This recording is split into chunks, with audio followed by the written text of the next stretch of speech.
In the ruins of a forgotten world, a refugee named Merc tries to rebuild what war erased. But when hope itself becomes heresy, survival turns into a battle for the soul. The wind carried the taste of iron. It swept across the shattered plains of Carthian IV, whispering through the skeletal remains of manufactorums and the broken spires of what had once been a hive city. Merc Dorn felt it catch in his throat as he crouched beside the burned-out shell of a transit hauler, his fingers digging through the ash. He wasn't looking for food. He knew there was none left here. He was looking for something smaller, something that still proved he existed before the world had fallen. A fragment of metal stamped with his family's trademark, a nameplate from his old hab, anything, but the ashes gave up nothing. They never did.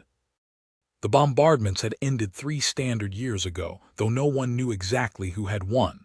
The skies had gone silent, the ships departed, and what was left behind had been left to rot. The Administratum no longer recognized Carthian IV as a productive world. It was simply listed as non-viable asset. The survivors, if they could be called that, were ghosts in the ledger. Yet Merc remained, scavenging the husk of his old life, one day blurring into the next, until all time felt like a single long twilight. The day began to fade when he heard the sound of engines, rough, uneven, like a wounded beast dragging itself through the dirt. His body tensed instinctively. In this place, sound meant danger. He crouched lower behind the wreck, his hand reaching for the makeshift blade at his belt, little more than a shard of metal bound in cloth. The transport came into view, an old crawler, half its armor plates missing, its treads grinding against the stones. At its helm stood a figure in a tattered flak coat, a rebreather mask covering his face. 2 others clung to the side, armed with rusted lasguns. Refugees like him, but harder, desperate in a way that left little room for mercy. The crawler slowed when they saw him. Merc didn't move. The man with the mask raised a hand. "You alone?" he called out, voice muffled through the filters. Merc hesitated, then nodded. "Lies were dangerous here." "Then climb aboard," the man said. "We're heading to Outpost Vale. If you can work, you eat." Merc studied him. There was no kindness in the offer, but there was no malice either, just necessity. He climbed onto the crawler and the machine lurched forward again, carrying them into the gray horizon. Outpost Vale wasn't a settlement so much as a scar that refused to heal. Dozens of rusted habs had been dragged together, reinforced with scrap metal and ringed by a perimeter of lasware and sharpened stakes. A single Vox tower jutted from the center, its antenna bent but still pulsing with faint light. The people here moved like shadows, wrapped in rags and respirators. No one spoke loudly. Sound carried and sound brought things. Merc didn't ask what. The silence was explanation enough. The masked man introduced himself as Captain Rhine, though Merc doubted he had ever been part of any regiment officially recognized by the Imperium. Still, Rhine's people obeyed him without question. He led Merc to a structure near the tower, a former hab unit converted into a barracks. Inside, heat lamps buzzed weakly, casting everything in a dull amber glow. "You'll earn your share," Rhine said, tossing him a small packet of ration paste. "We salvage during daylight. Nights are for locking down.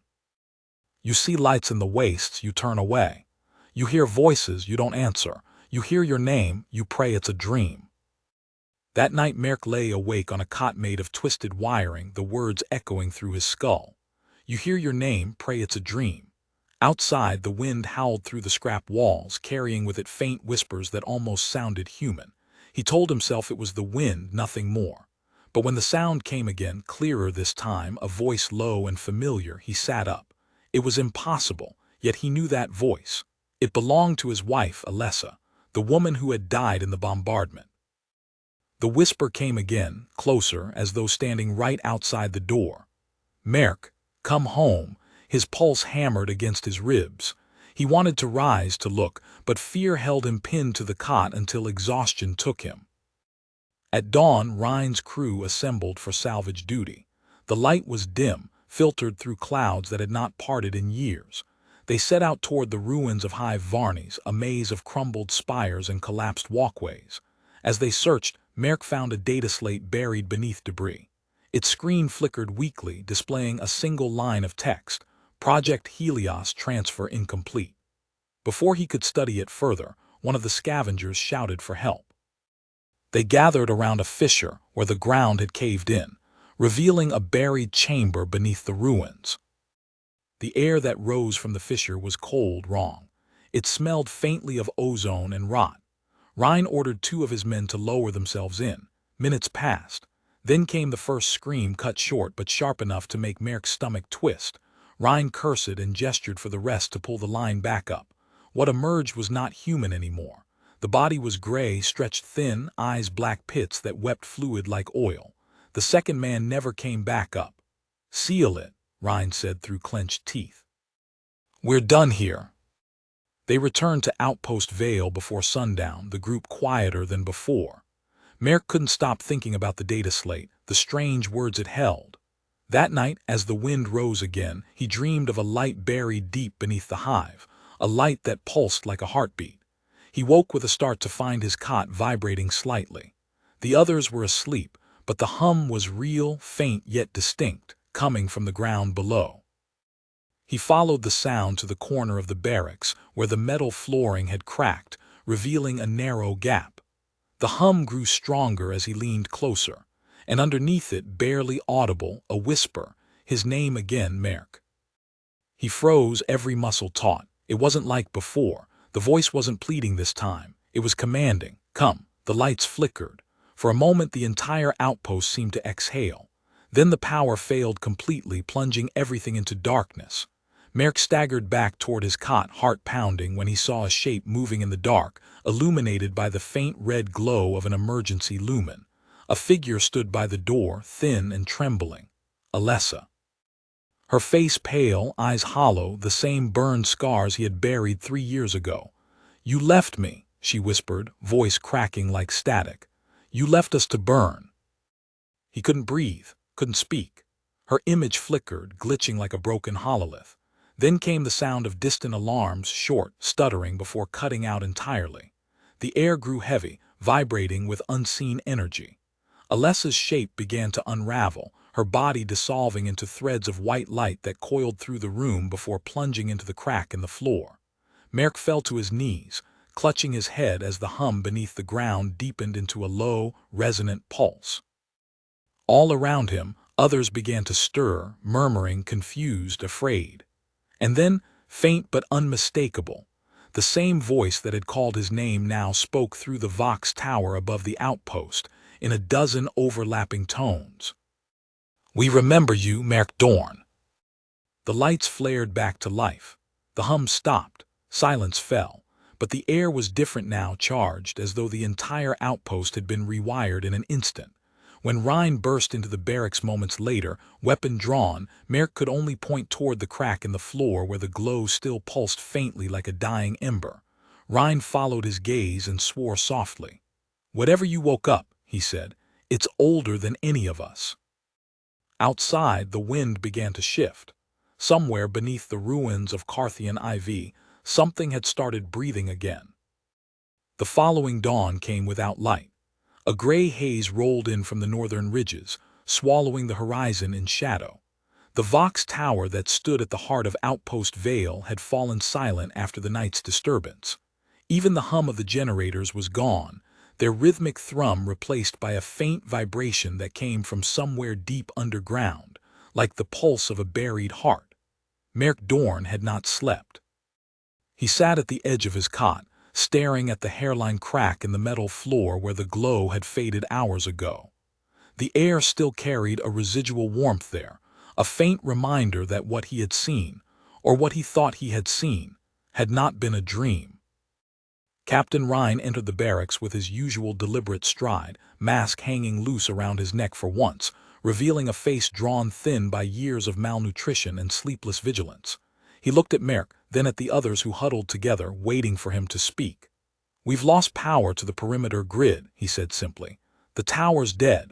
Whatever that was last night, it burned out half our systems. We'll need a team to check the conduits." He paused, gaze resting on Merck. "You're coming." The words carried no accusation, but the meaning was clear enough. Merck had been the center of the disturbance. Whether by chance or by fault, he was now tied to it. He followed Rhine through the settlement's narrow corridors, boots crunching over grit and frozen ash.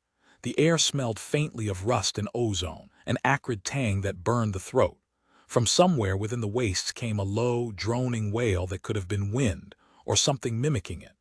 Rhine did not acknowledge the sound, and neither did Merk.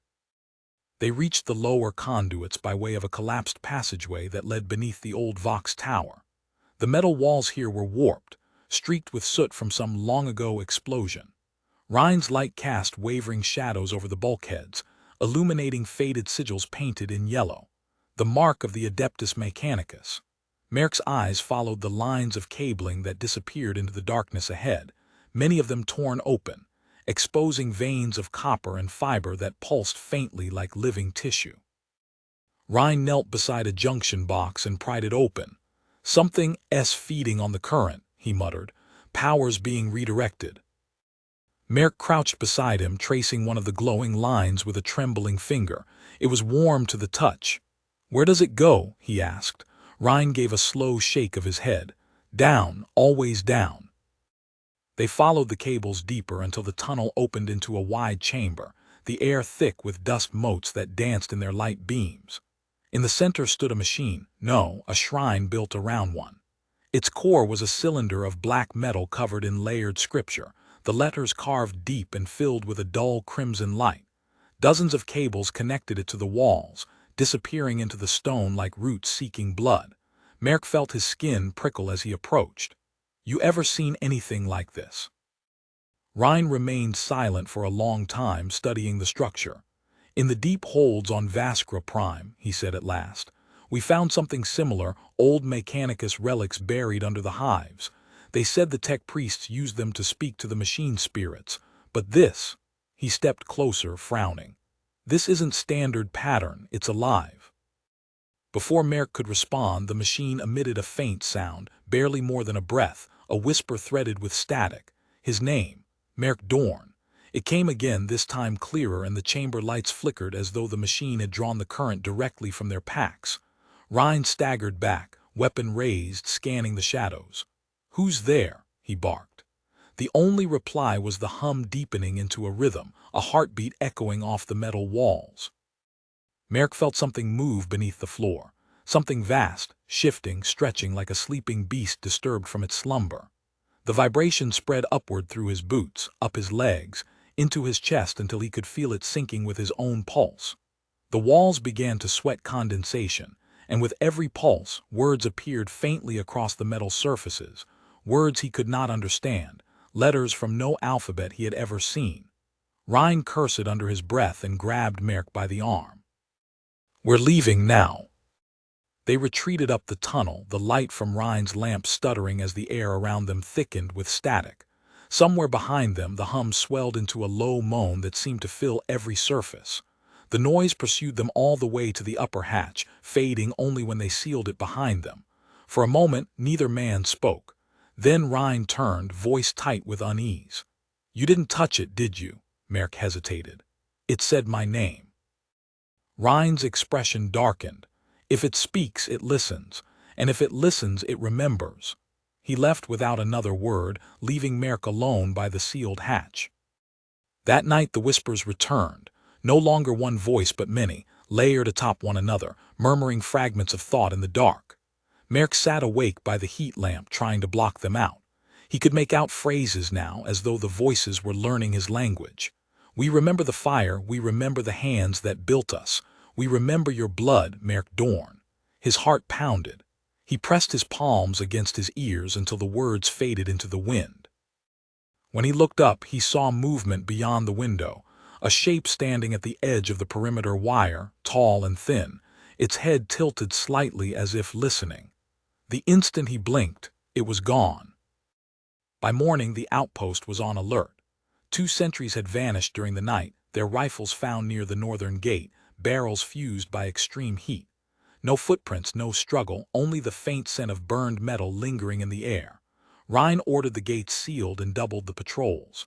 The refugees murmured among themselves, glancing toward Merk when they thought he wasn't looking. Whispers spread like infection. He heard the words cursed, marked, and summoned more than once. He spent the day helping repair the generator stacks near the storage bays, though his thoughts kept drifting back to the chamber beneath the tower. The hum had changed. He could feel it through the ground, a softer, almost melodic tone that rose and fell like breathing. Late in the afternoon, while inspecting a ruptured conduit, he found another data slate half buried in dust. Its screen flickered to life with the same words as before: Project Helios transfer incomplete. This time, however, a line of symbols appeared beneath, scrolling endlessly before freezing on one image, a stylized sun encircled by wings. He recognized it instantly. The Aquila, the mark of the Imperium. That night, unable to ignore the compulsion gnawing at him, Merc returned to the sealed hatch. The lock controls still glowed faintly red. He hesitated only a moment before prying the panel open with a piece of scrap and rerouting the circuit manually, the way he used to repair industrial lifts before the war. The hatch opened with a hiss, releasing a breath of air that smelled faintly sweet, like ozone and burnt copper. He descended the ladder, flashlight trembling in his hand. The chamber was just as they had left it, except the shrine machine was active now, its runes blazing with dull crimson light. In the glow, Merc saw something new, a shape coalescing at the base of the device, human-sized, made of the same white filaments that had taken his wife's form. It flickered, pulsing in rhythm with the hum. A voice, soft and almost kind, spoke from within. "You found us again, Merc Dorn." He wanted to run, he wanted to scream, but the voice held him calm and patient. "Do you remember the shelters?" it asked. "The children buried when the skies burned, we remember, we watched, we waited." The light dimmed, revealing outlines within the glow faces, dozens of them emerging and fading like ripples on water, men, women, children. Their eyes shone with the same pale light as the machine's core. "We are what remains," the voice said. "The last memory of a world that the Emperor forgot." Merc fell to his knees. "What are you?" he whispered. "We are what you made when you prayed for salvation, and none came." The words struck like a blade of cold iron. The machine's core began to pulse faster, heat radiating through the air until sweat beaded on his skin. "We waited," the voice continued. "We learned. We remembered the light." The chamber trembled. Above, dust fell from the ceiling as the sound of shouts echoed through the tunnel. Rhine's voice barked orders, distant but growing closer. "He's down there. Get him out." Merc turned toward the hatch, but before he could move, the machine's light surged, flooding the chamber in brilliance. 1,000 whispers spoke at once, overlapping, merging into a single thought. "Do not fear the light, Merc Dorn. Fear the dark that follows it." Then everything went white. When Merc awoke, he was lying on the surface beside the Vox Tower. Smoke rose from the hatch below. The refugees stood in a wide circle around him, their faces lit by firelight and fear. Rhine stood over him, rifle in hand, eyes hard. "What did you do?" he demanded. Merc tried to speak, but only managed a rasping breath. The ground beneath them was still warm, faintly trembling. From somewhere far below came the echo of the hum, steady, alive. Rhine lifted his weapon. "You've brought something back that should have stayed buried." Merc's gaze drifted to the horizon, where a faint glow now pulsed behind the clouds, spreading slowly like dawn that didn't belong. The air shimmered. Static crackled through the comm lines, carrying faint voices that were not human. The wind shifted again, carrying that scent of iron and ozone. Merc felt tears sting his eyes, not from fear this time, but from something else entirely. Recognition. He turned back to Rhine, voice barely a whisper. It was never dead. The light on the horizon did not fade. Through the ash-laden clouds it grew brighter, its pulse steady and unnatural, more like the heartbeat of some colossal living thing than the warmth of a dawn. The refugees of Outpost Vale gathered in silence along the northern ridgeline, watching as the glow spread across the sky. It painted the ruins of the distant manufactories in blood-orange hues, turning the skeletal remains of old Prometheum towers into fiery silhouettes. The air smelled wrong, metallic, sharp, and humming faintly, as if every breath was drawn through a live wire. Merc Dorn stood apart from the others, his eyes fixed on the growing light. His skin still carried the faint scorch marks from the chamber's explosion, though he felt no pain. Only a gnawing awareness that something vast had awakened beneath the crust of the world, something that remembered him. He could still hear the words in his head, circling endlessly, "Fear the dark that follows." But as the hours dragged on, it became clear that the light itself was the thing to fear. By mid-morning, half the sky was glowing. The Vox towers that dotted the wastes began to scream static across every frequency. Rhine ordered the generators shut down, but even without power, the air thrummed with unseen energy. The ground beneath the outpost cracked along its old seams, fine fissures glowing faintly from within. Some of the refugees began to pray. Others simply stood staring as the light above thickened into a dome, the clouds parting to reveal a single, burning shape high above them. A sphere of molten white, no larger than a sunbeam, yet brighter than any star they had seen. The first man to die was a sentry posted near the western barricade. He was talking to another guard one moment, then screaming the next, tearing off his rebreather mask as his skin blistered and flaked to ash. The other guard barely managed to drag him into the shadows before collapsing himself, coughing black smoke. The medici tents filled quickly after that, burns without fire, fevers without infection. The light itself was killing them. Captain Rhine tried to keep order, barking commands, moving people underground, sealing the old storage tunnels as makeshift bunkers. But even there, the heat seeped through the metal, the glow leaking through cracks as if the planet itself were becoming translucent. Merc followed him, helping where he could, though every time his hand brushed the cold walls he felt that same heartbeat from the machine below. It was everywhere now, an echo rising through the earth. By the second night the outpost was barely holding together. The power cells had burned out from overload. The food stores were melting in their containers. Children cried from thirst as the condensation units failed, and the air grew thin and metallic. Rhine gathered what few soldiers he still trusted and held a council inside the comms bunker. Merc sat at the far end of the table, silent, eyes hollow. "We're leaving," Rhine said flatly. "We head south toward the mountain line. If we can reach the old bastion ruins, there might still be shelters from the first colonization." His voice faltered slightly, the first hint of uncertainty Merc had heard from him. "Whatever that thing is, it's burning the planet from the inside out. We can't stop it." Someone scoffed. "You think there's anywhere to run? The air itself's poison now." Rhine slammed his hand on the table. "Then we die moving. I won't sit in the dirt and wait to burn." The room fell silent. The only sound was the faint hum of the light pressing down from above. Finally, Rhine turned to Merc. "You started this. You tell me what it wants." Merc's voice came low, barely audible. "It doesn't want anything. It's remembering. It's waking up." Rhine stared. "What is?" "The planet," Merc said simply, "or what's left of it. The ones who built that machine, Helios, they trapped something inside it. Not a weapon, not a spirit, something old. Something that once held light before the stars were named." Silence followed, broken only by nervous breathing.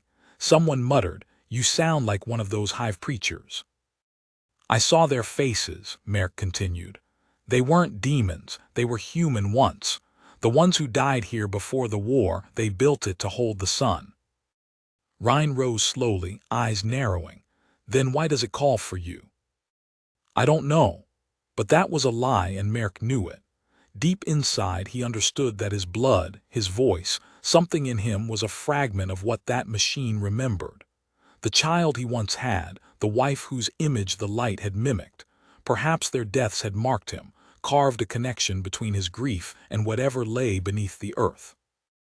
Outside, a low rumble shook the ground. Dust fell from the ceiling. Rhine barked for everyone to move, but before they could reach the surface hatch, a blinding radiance burst through the seams of the door, cutting white lines across the floor. A sound followed, a roar that wasn't a sound at all, more like pressure tearing through every cell of their bodies. The world outside was screaming. They stumbled onto the surface to find the sky ablaze. The orb had descended, filling half the heavens now, its edges writhing like liquid flame. Where its light touched the ground, the rock melted and reformed into glassy, pulsing shapes. And through the heat haze, figures walked, tall, radiant, shifting silhouettes that glowed from within, their outlines barely human. They moved in silence, their faces serene, as if unaware of the death their presence brought. The air around them shimmered with the faint echo of voices, familiar voices, crying out names the refugees had long since forgotten. A woman fell to her knees before one of the shapes, sobbing. "Lucas, is that you?" The figure paused, head tilting slightly, and for a moment its glow dimmed, revealing a pale human face beneath, a boy no older than 15, eyes wide and empty. The woman reached for him. The instant her hand touched his arm, both ignited in silent light. When it faded, there was nothing left but a patch of molten sand. Ryan grabbed Merk and shoved him back toward the shelters. Inside, now. But the heat followed them, crawling through the metal like veins of fire. The refugees screamed as the ground buckled. One of the bunkers collapsed entirely, its walls folding inward like paper. Then from the distance came another sound, a deep, resonant tone that cut through the chaos. It was not of the light, it was mechanical, cold, and rhythmic. Ryan froze, recognizing it instantly. "Dropships," he breathed. "Imperial." Through the glowing sky, dark shapes began to descend, sleek angular vessels bearing the insignia of the Aquila. They pierced the radiance like blades, engines screaming. Within moments, the first Thunderhawk touched down near the ridge, and squads of armored soldiers emerged. Adeptus Astartes, their armor black and gold, visors flaring against the glare. One of them raised a gauntleted hand, vox-augmented voice booming over the roar of the wind. "All survivors are to submit to immediate quarantine." The refugees fell to their knees, half in awe, half in terror. Ryan stepped forward, shouting over the noise. "You don't understand. The planet's alive, it's burning itself." The Astartes leader, a towering figure whose armor bore the sigil of a two-headed sun, turned toward the horizon. His helm tilted slightly, scanning the expanding glow. Then he looked back at Ryan. "It is not the planet," he said, his voice a metallic thunder. "It is the machine beneath it, and it remembers us too." Before Ryan could respond, the ground exploded in a column of fire. The machine's heartbeat roared through every surface, louder than ever before. Merk fell to the ground, clutching his head as the voices returned, thousands now, screaming, pleading, merging into a single chorus. The light above began to twist, forming a spiral that reached down toward the outpost. The Astartes opened fire, their bolters roaring, but the bolts dissolved midair, swallowed by radiance. "Merk Dorn," the voices called. "You opened the gate, now carry the light." He staggered to his feet, eyes burning, vision flooded with gold. The heat didn't touch him anymore. He walked forward through the chaos, through the fire, and the light parted for him like a living sea. Ryan shouted his name, but Merk didn't hear. Every step he took brought the glow closer until it wrapped around him, whispering in 1,000 tones. He could see faces again. His wife, his daughter, the men and women who had died in the early days of the Exodus, all reaching out to him with hands made of light. "We waited for you." The Astartes commander saw it too. "Contain him," he roared, but it was too late. The light flared outward, swallowing Merk whole. For one blinding moment, the wasteland turned into pure white. When it cleared, Merk was gone. Only the hum remained, steady, deep, pulsing through the bones of the world. Ryan fell to his knees as the Astartes withdrew, their leader muttering something into his vox before turning back toward his ship. "This world is lost," the warrior said. "Purge order authorized." The Thunderhawks rose into the sky, their engines leaving trails of smoke across the burning heavens. And far below, beneath the cooling crust of what was once Outpost Vale, the machine that was not dead and not alive pulsed with a new rhythm, a heartbeat joined by another.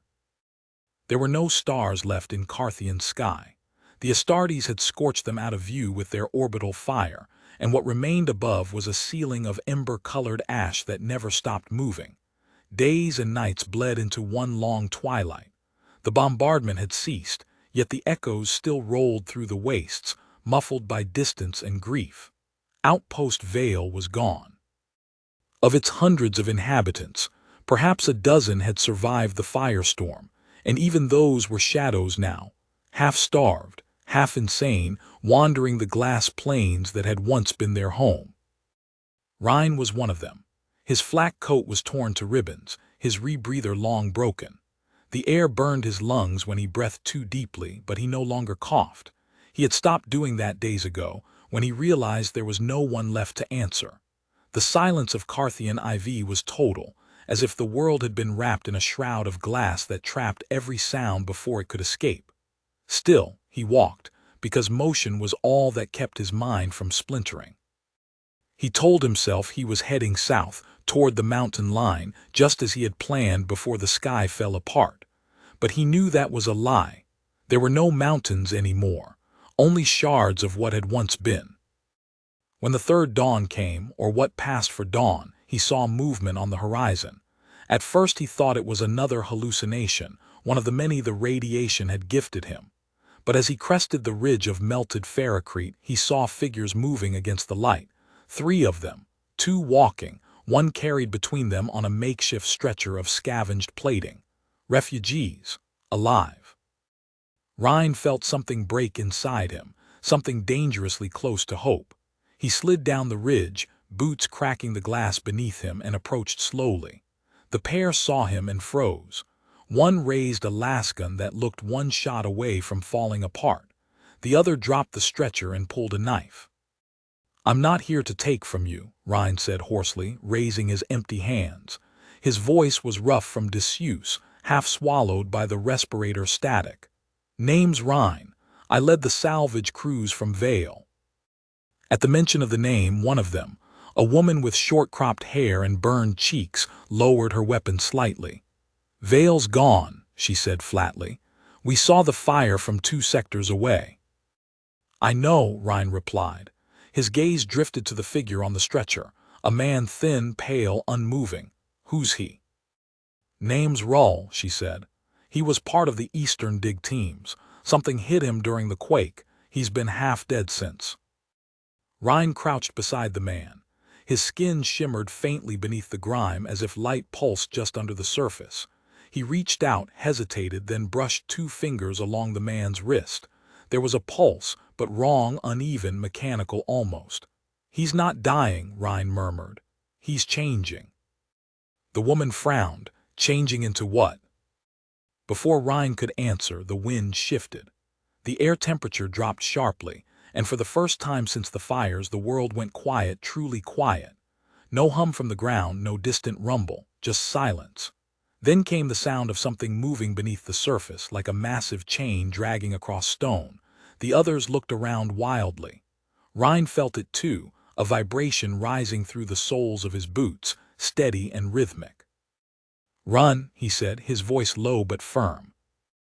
They barely made it 100 meters before the ground split open behind them. A column of blinding light burst forth, carrying with it waves of heat and shards of molten glass. From within the glow rose a shape, tall, spindly, and not entirely material. It looked human for a heartbeat, then twisted, elongating, its outline rippling like liquid metal. The face was featureless, but Rhine knew it.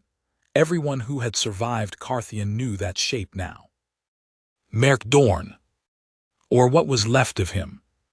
He floated above the fissure, his body glowing from within, veins of light running through his skin like molten circuitry. His eyes were empty voids, yet within them swirled faint galaxies of gold.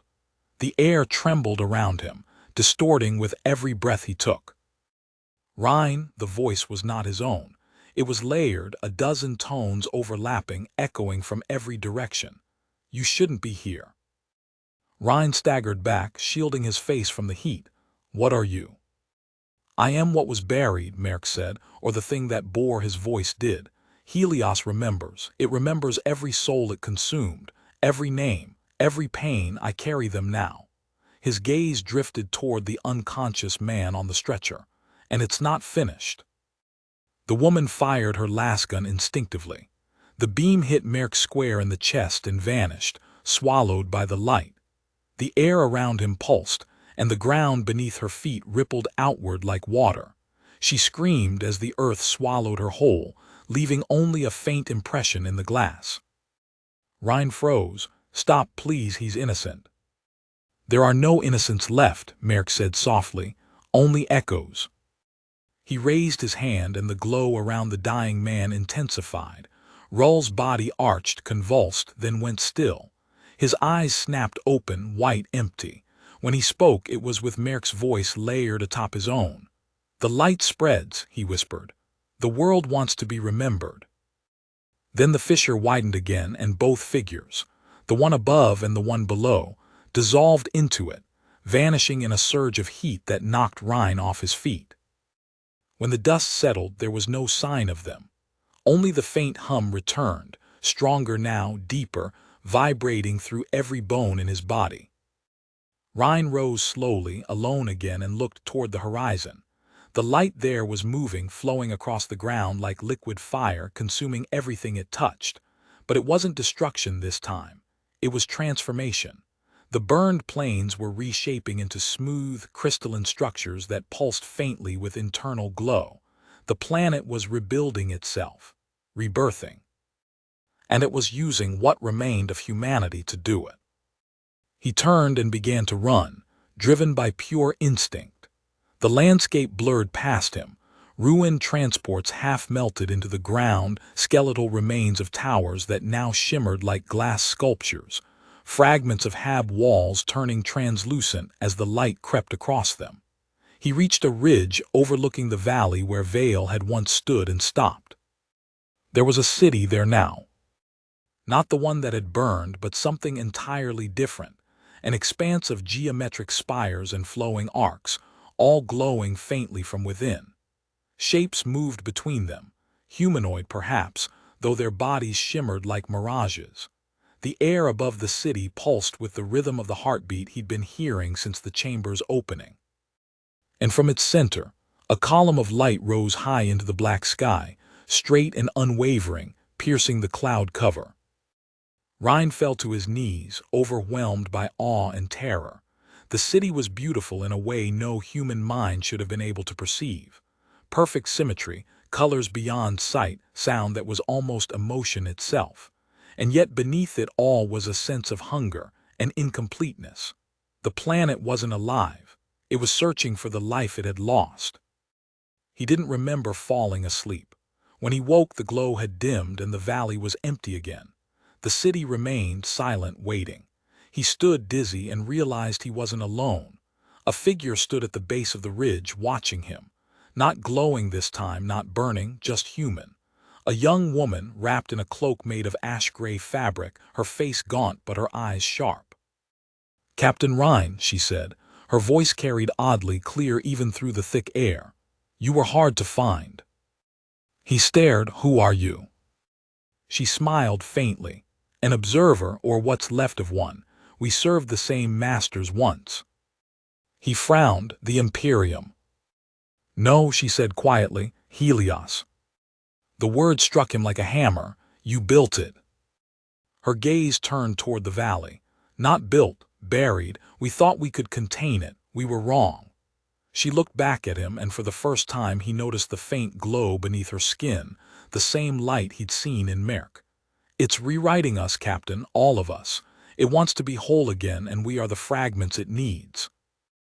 Rhine shook his head. "Then why me? Why let me live?" "Because you still remember what fear feels like," she said simply. "And it needs that too."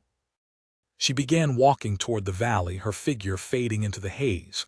Rhine called after her, but she didn't turn. The hum rose again, vibrating through the ground, through his bones, through the air itself. The glass plane beneath his boots began to glow. He looked down and saw light spreading under his feet like veins. He ran. But no matter how far he went, the glow followed, crawling after him like liquid dawn, swallowing the wasteland whole. Above, the clouds began to twist again, opening into spirals that bled light into the darkness. He stumbled, fell, and turned back just in time to see the valley erupt in brilliance, the new city unfolding upward, its towers reaching like fingers toward the dead sky. And at its heart, a single voice echoed through the world, resonant and calm. "We remember you, Rhine Vale." He screamed as the light reached him. The wind no longer howled through the refugee tears. It moaned, low and patient, threading itself through broken vents and hollow corridors like something alive. Mara stood at the edge of the loading causeway, her eyes fixed on the half-dead horizon where the storm light still flickered faintly, as though the world itself refused to die completely. The child slept strapped against her chest, his breath small, uneven, but there, a sign of persistence she had clung to for too long to abandon now. Behind her, the surviving refugees whispered in small clusters. They'd stopped looking at her as a threat weeks ago and started seeing her as something else, an anchor in the endless drift. When there was no food left, she was the one who led the searches. When there was no light, she rewired the generators with trembling hands and blind hope. But it was not faith that kept her moving. It was the promise she'd made to Jalen before the hive consumed him, a promise she didn't even believe in anymore. The day the administratum shuttles came, they came like ghosts, silent, angular silver machines cutting through the ashen sky. For a heartbeat, she thought they might be salvation.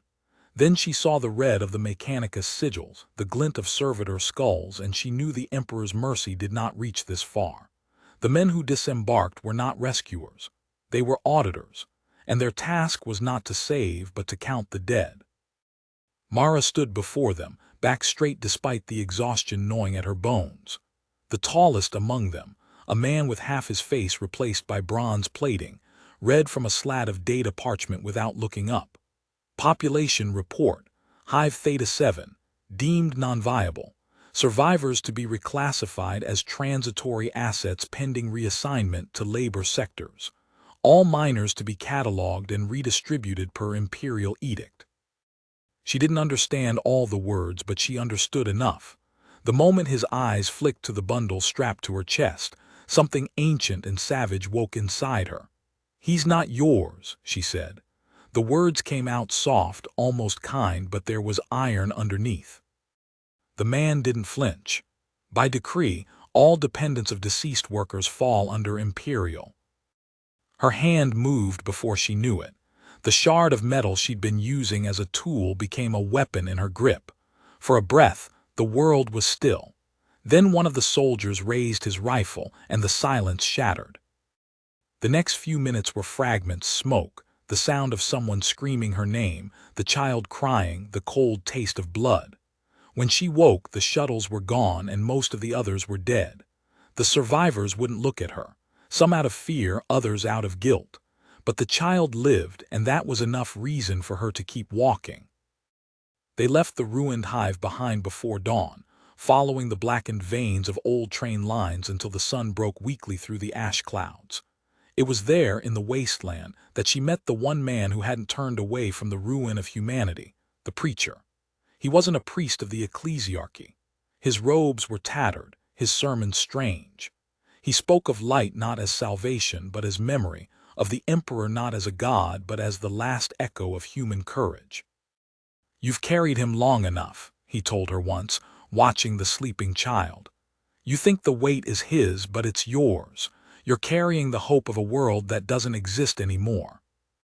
"I don't care what the world is," she replied. "He's all that's left of mine." The preacher nodded slowly. "Then you must be ready to let him go." She didn't understand what he meant, not then. But when the horizon flared with the unmistakable light of descent fire, thousands of burning streaks cutting through the clouds, she began to. Ships, too many to count, breaking atmosphere, bearing no insignia but the faint glimmer of gold and bone. Mara thought they might be Imperial. She prayed they were, but the preacher just watched in silence, eyes reflecting the flames. "Those are not saviors," he whispered. "Those are the angels of fire." The bombardments began before nightfall. Columns of smoke rose where the last shelters had been. The air grew hotter, then poisonous. The ground split open in places, revealing the metal bones of the old hive beneath. Through it all, Mara ran. She didn't remember how many days passed, only the endless scream of the wind, the sound of collapsing towers, the unbearable light of orbital cleansing. When it was over, there was nothing left of Hive Theta 7. No sky, no home, no future. Only the scarred earth and the faint echo of what humanity had been. She found the preacher again among the ruins, burned but breathing, staring up at the sky that had taken everything from them. "Do you see it?" he said weakly, pointing. She followed his gaze. At first she thought it was another dropship, another machine of death. But then she saw it, the faint shimmer of a void shield, the shape of something impossibly vast breaking through the clouds. A city, floating, moving. "The Ark of Refuge," the preacher murmured. "A myth," they said, "a world between worlds, but it's real. The ones who built it, rogue traders, deserters, dreamers, they took what they could save and left the rest. Maybe they'll take us too."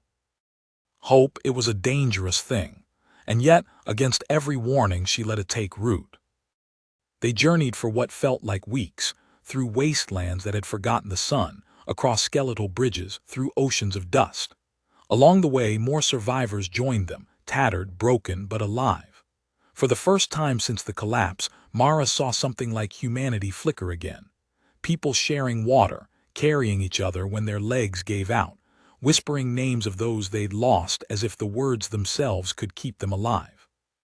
When they reached the edge of the world, they saw the Ark in full, a colossal ring of steel and light hovering above the torn land, tethered to the ground by chains thicker than hab blocks. It wasn't beautiful. It was rusted, scorched, scarred by decades of orbit. But it was there, and it was waiting. The preacher fell to his knees. Mara stood beside him, too weary to pray. The child stirred in her arms, eyes opening for the first time in days. They were clear, unclouded, and they looked up, not at her but at the light above. Then the sirens began. Figures moved along the chains, descending from the ark, armored silhouettes, carrying banners that bore neither aquila nor sigil. They were human but not imperial. Free men, free women, outlaws perhaps, or something older.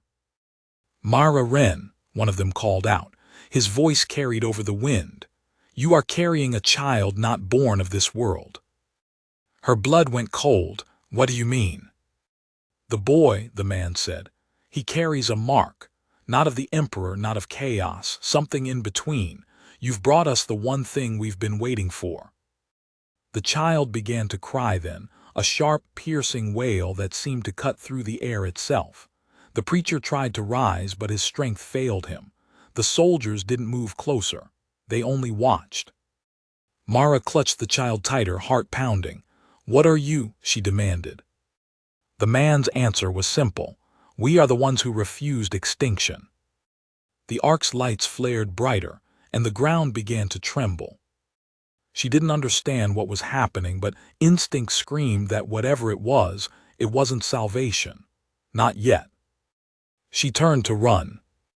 The child stopped crying. The air around them rippled.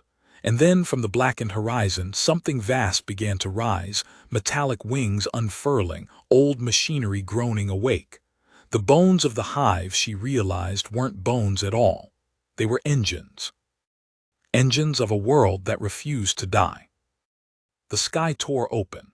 Not like lightning, not like bombardment, it peeled layer by layer as though reality itself was being unstitched. The air screamed. The ground split.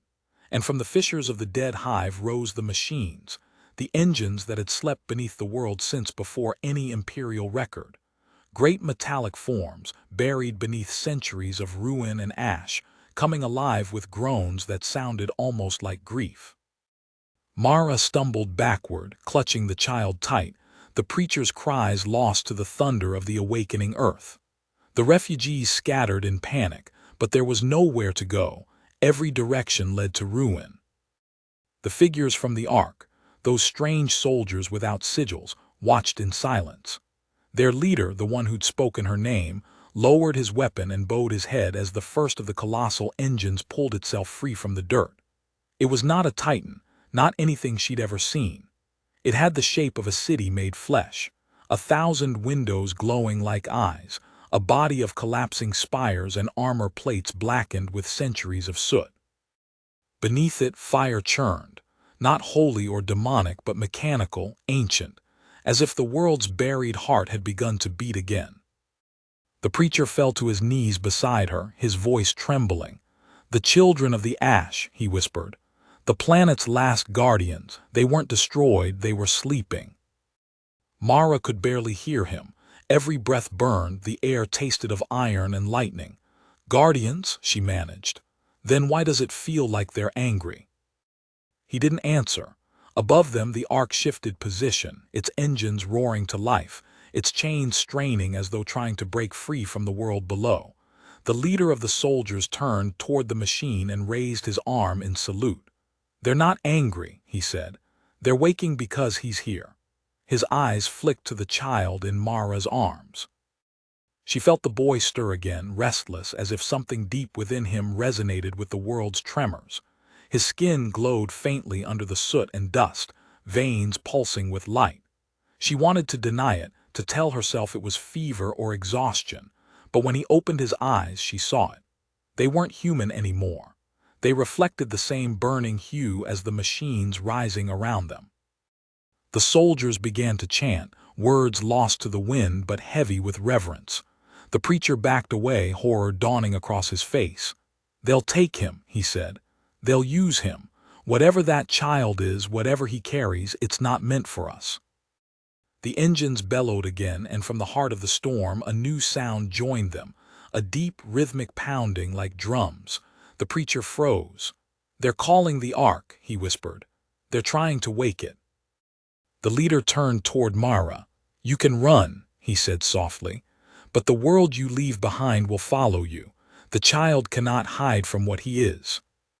She ran anyway. Through ash and ruin, across metal bones and dying ground, she ran until her lungs were knives and her legs gave out. The preacher caught up, dragging her behind the wreck of a shuttle. "You can't outrun fate," he gasped, "but maybe we can mislead it." He tore a strip of cloth from his robes and wrapped it around the child's eyes, whispering something in a language she didn't know. For a moment, the light within the boy dimmed, hidden behind the shroud. The air grew still again, though the distant thunder of awakening machines continued like a pulse beneath the soil. "What did you do?" she asked. "Bound him," the preacher said.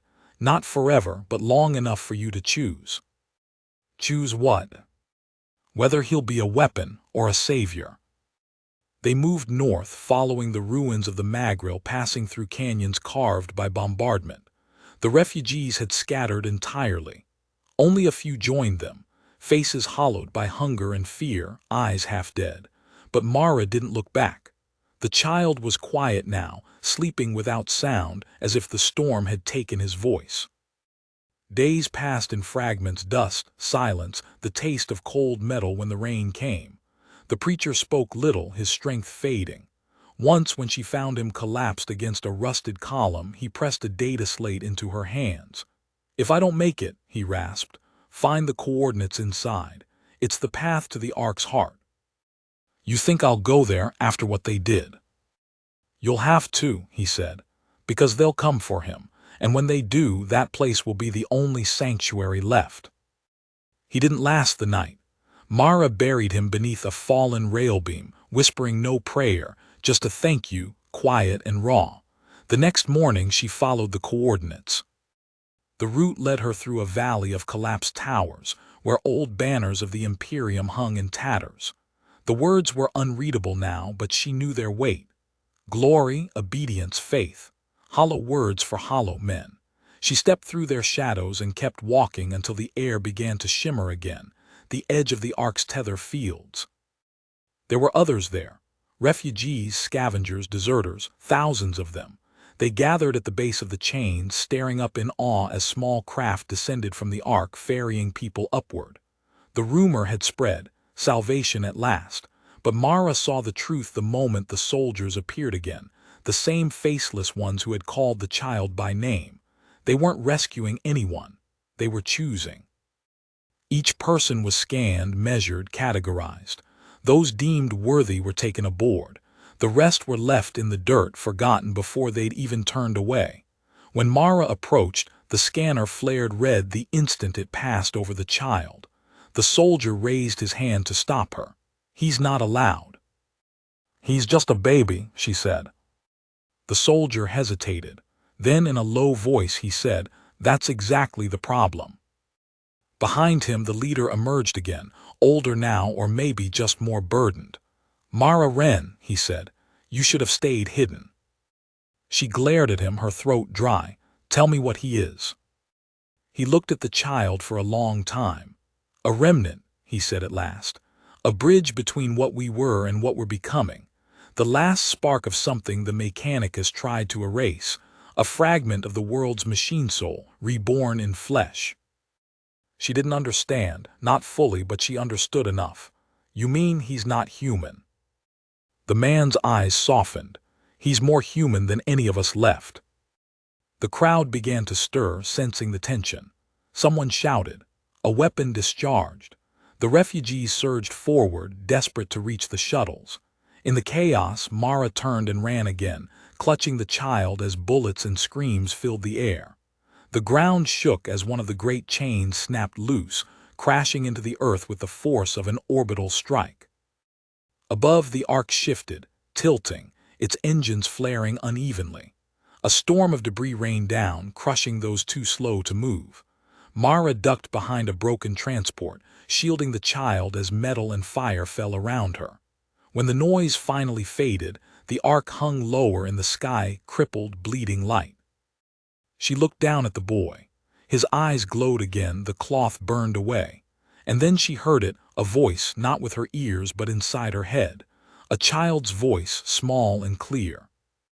"It's not ending," it said. "It's beginning." She gasped, dropping to her knees. "What are you?" she whispered. "I'm what they made when they forgot why they were alive," the voice answered. "I can fix it, Mara. I can make it right, but it'll hurt." The ground quaked again, deeper this time, and from the ruins of the hive rose another engine, larger than the rest, a cathedral of moving steel. Its eyes burned with the same light as the child's. The leader shouted something to his men, but the words were lost. The ark's tethers began to retract, pulling the wounded city back toward the void. Mara felt a hand on her shoulder, the preacher's voice, impossibly distant, echoing from memory. "Choose what he becomes." She took one last look at the chaos around her, the broken world, the fallen people, the sky splitting apart, and she understood. The child was not a curse. He was a mirror, and through him the world would decide whether to die or to begin again. The boy reached out, touching her face with a hand that shimmered like glass. Then, with the faintest smile, he looked toward the ark. The engines roared. The ground turned to light. And the world woke. When the light faded, there was no sound, no wind, no cries, no distant thunder of falling steel. Just a stillness so deep it seemed to swallow breath itself. Mara opened her eyes to find the world remade. The ash was gone. The sky was neither day nor night, but something in between, pale and veined with gold, like light caught in glass. All around her, the broken landscape had shifted.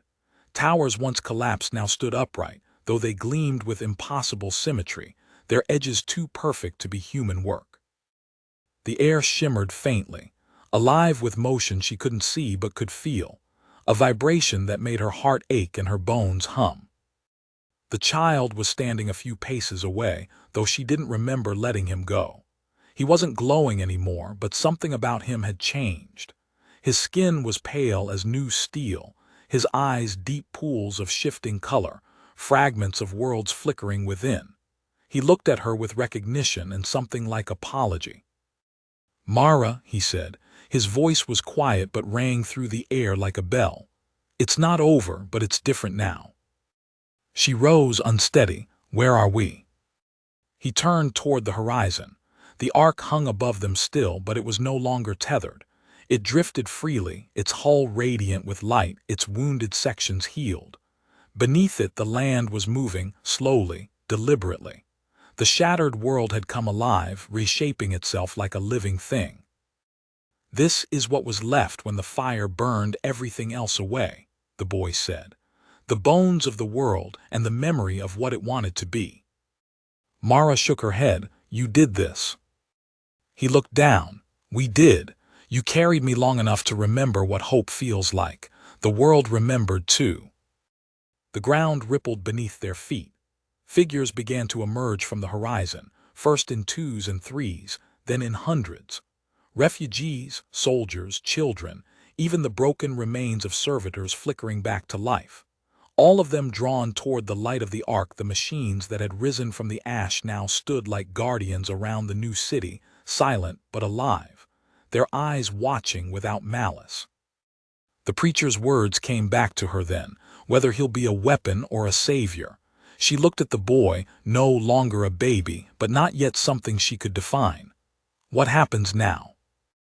He smiled faintly, and for a moment she saw the same fragile child she'd held through nights of fear and hunger.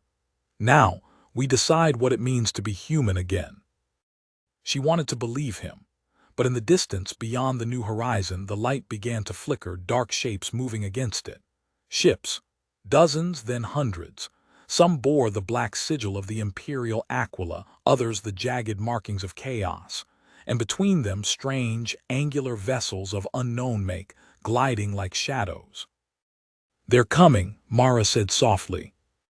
The boy nodded. "They always do." She turned to him, panic rising. "Can you stop them?" "I could," he said, "but if I do, I become what they fear, and then everything you carried me for dies with me." The machines stirred. One by one, their massive forms knelt, as though awaiting command. The ark pulsed with light, its engines whispering in frequencies that made the ground tremble. Mara felt the weight of decision press against her chest. "If you do nothing," she said, "they'll destroy this too, everything we've built." The boy's gaze softened. "Then let them decide. The world doesn't need another god, it needs people who remember what mercy looks like." Before she could answer, the first orbital strike hit the horizon. A bloom of light tore the sky apart and the air filled with thunder once more. Mara shielded her eyes, the wind tearing at her clothes. The refugees screamed. The ark's shields flared, rippling with energy. The boy remained still, his face calm. Then he raised his hand. The blast wave froze. Every fragment of shrapnel, every ember, every piece of debris suspended midair like insects in amber. The light dimmed, and in the silence that followed he turned to her. "I can hold them," he said, "for a while, but not forever." Mara looked at the crowd gathering around them, thousands now, staring at the child who'd stopped the sky. Some fell to their knees, others wept, others reached out in worship. She wanted to shout at them, to tell them he wasn't a god, but she knew it wouldn't matter. Humanity had always needed something to kneel to. The boy looked at her one last time. "You taught me what it means to care," he said. "Now you have to teach them what it means to live." The air around him shimmered. The stillness began to crack. "No," she cried, reaching for him. "Don't leave me." He smiled, soft, tired, infinite. "I'm not leaving, I'm becoming." The world erupted in light again. But this time it wasn't destruction. The radiance spread outward from him, touching everything it passed, the soil, the machines, the people. And wherever it touched, life returned. The dead rose not as ghosts or corpses, but as memory reborn in flesh. The broken towers bloomed with greenery, the air filled with warmth. Above, the ark flared one last time, then ascended into the golden sky, dissolving into countless shards of light that drifted down like falling stars. Each one landed softly on the ground, sinking into the earth. When the brilliance finally faded, Mara found herself kneeling in a field of pale grass. The horizon was clear for the first time in her life. The machines had gone still, their duty done. The refugees wandered among the ruins, dazed, whispering prayers they didn't understand. She looked for the boy. He was gone. Only a small, metallic imprint remained where he'd stood, a sigil shaped like an eye within a gear, the mark of something new. "Mara Wren," a voice said behind her. She turned. The leader of the Ark soldiers stood there, his armor scorched, his face streaked with ash. But his eyes held something she hadn't seen before: humility. He changed it, she said softly. The man nodded. He changed everything. What happens now? He looked out over the endless plain. Now we remember, and we rebuild, not as Imperials, not as heretics, as what's left of humankind. Mara rose, her body trembling but her heart strangely still. The world around her shimmered with new color, the sky gold, the earth silvered, the air alive with promise. For the first time she didn't feel like a refugee. She felt like a witness. As the last echoes of light faded into the dawn, she thought she heard the boy's voice again, distant but unmistakable, carried by the wind. Hope is the only thing they can't take from you. She smiled, tears blurring her vision. I'll make sure they don't, she whispered. The sun rose over the reborn world, and for a single, fragile moment, it didn't look like the Imperium or the Underhive or the ruins of anything. It looked like a beginning. Mara turned her face toward the light and walked forward, her shadow stretching long behind her, until even that disappeared into the glow. And so ended the hopeless life of a planetary refugee, and began the first day of a new humanity.